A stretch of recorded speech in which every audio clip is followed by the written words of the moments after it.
Have you ever wondered what makes metals and non-metals so different from each other? Or why some elements shine and conduct electricity while others are dull and poor conductors? Today we're diving into the fascinating world of metals and non-metals, exploring their unique properties, how they react, and why they are so important in our daily lives. Metals and nonmetals are two broad categories of elements in the periodic table, distinguished by their physical and chemical properties. Now, let's start with the physical properties of metals. First, we have luster.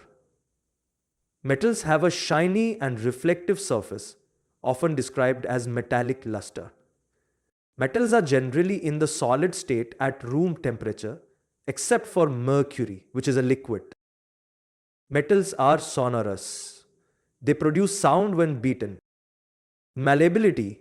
Metals can be hammered or rolled into thin sheets without breaking. Ductility. Metals can be drawn into wires, making them ductile. Conductivity. Metals are excellent conductors of both heat and electricity, with silver and copper being the best conductors. However, lead and mercury are poor conductors. Melting points. Most metals have high melting points, except for gallium and cesium, which melt at low temperatures. Boiling point. Metals generally have high boiling points. Now, let's explore the physical properties of nonmetals. Hardness. Nonmetals are generally soft, with diamond being an exception as the hardest natural substance. Malleability. Nonmetals are not malleable. They cannot be hammered into thin sheets. State. Nonmetals can exist as solids, liquids, or gases at room temperature. Examples include carbon, sulfur, bromine, oxygen, hydrogen, and nitrogen. Nonmetals do not have metallic luster, except for iodine crystals, which can appear shiny. Ductility. Nonmetals are not ductile. They cannot be drawn into wires. Melting and boiling points. Nonmetals in solid or liquid form typically have low melting and boiling points. Conductivity. Nonmetals are poor conductors of heat and electricity. Sonorous. Nonmetals do not produce sound when beaten. Next, we'll look at the chemical properties of metals. Reaction with oxygen. Metals react with oxygen to form metal oxides. Some metal oxides are basic, some are acidic, and some are amphoteric. Potassium and sodium react vigorously with oxygen. They can even catch fire and are hence stored in kerosene. Magnesium burns brightly when heated with oxygen and forms magnesium oxide. Iron glows when heated with oxygen and forms a red layer of iron oxide, commonly known as rust. Copper doesn't catch fire and forms a black copper oxide layer. Silver and gold are highly unreactive. They don't react with oxygen. Self-protecting metals. Metals such as magnesium, aluminum, zinc, and lead create protective oxide layers to prevent oxidation. Reaction with water. Metals react with water to form metal hydroxides and hydrogen gas. The reactivity varies among metals.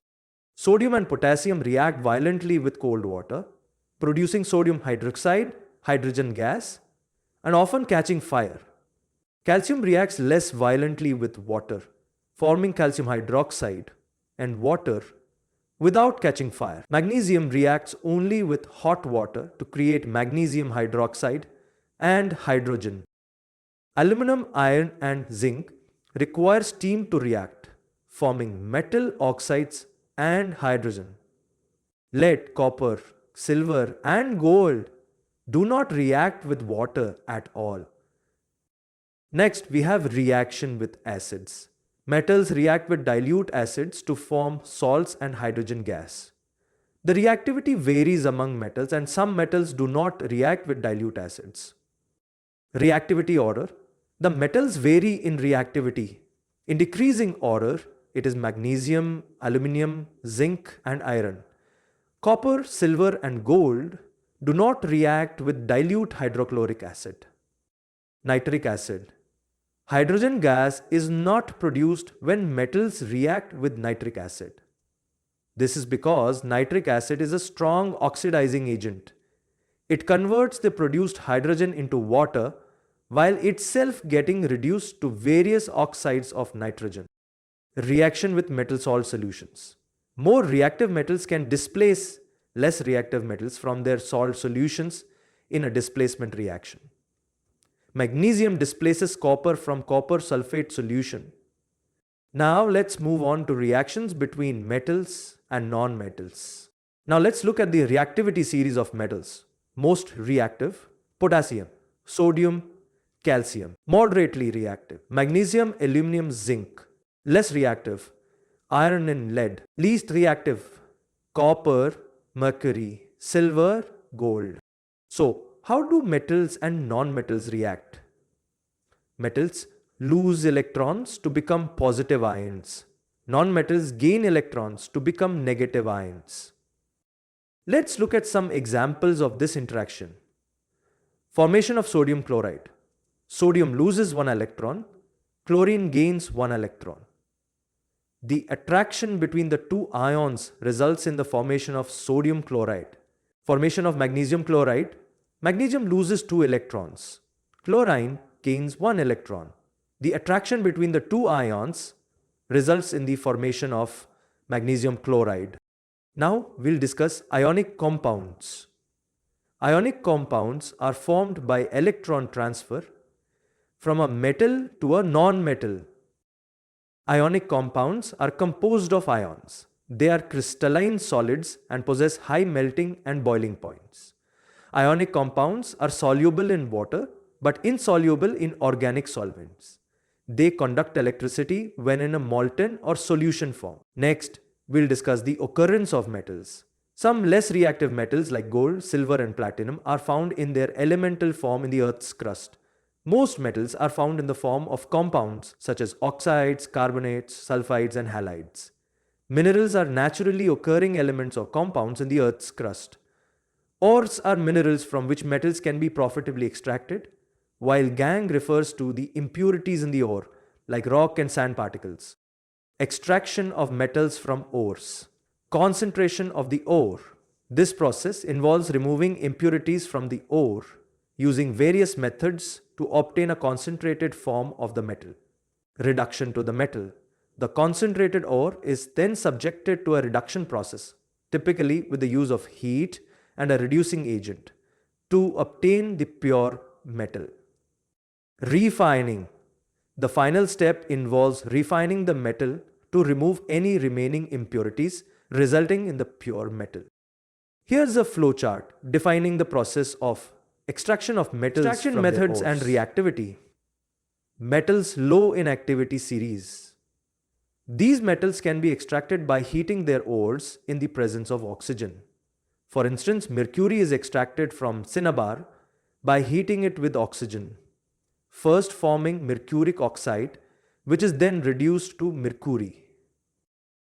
Metals in the middle of the activity series. Zinc, iron and lead are typically found as oxide, sulfide or carbonate ores. Extraction is easier from oxides, with non-oxide ores converted to oxides through roasting or calcination. The metal is then reduced using carbon or reactive metals like sodium, calcium or aluminium in thermite reactions for specific purposes. Metals at the top of the activity series. Highly reactive metals like potassium, sodium, calcium and aluminum cannot be extracted by simple heating or common reducing agents. Instead, they are obtained by electrolytic reduction of their molten chlorides. For example, sodium metal can be obtained by passing an electric current through molten sodium chloride, resulting in sodium deposition at the cathode and chlorine gas at the anode. Let's also look at refining of metals. Electrolytic refining is a commonly used method of refining. The impure metal becomes the anode, while pure metal serves as the cathode, and a metal salt solution acts as the electrolyte. Let's talk about corrosion, which is the result of metals reacting with elements like oxygen, moisture, and carbon dioxide, causing damage. Examples include rust on iron, green copper carbonate on copper, and black silver sulfide on silver. Alloys are homogeneous mixtures of metals with other elements such as steel, stainless steel, brass, bronze, solder, and amalgam. We hope that you have understood the topic. You can now study chapter notes, watch video lectures, and solve MCQ tests of this chapter on EduRev to ensure you score well in your school exams. And that's not all. You also get amazing courses for maths, science, English, Hindi, and much more for class 10. Thank you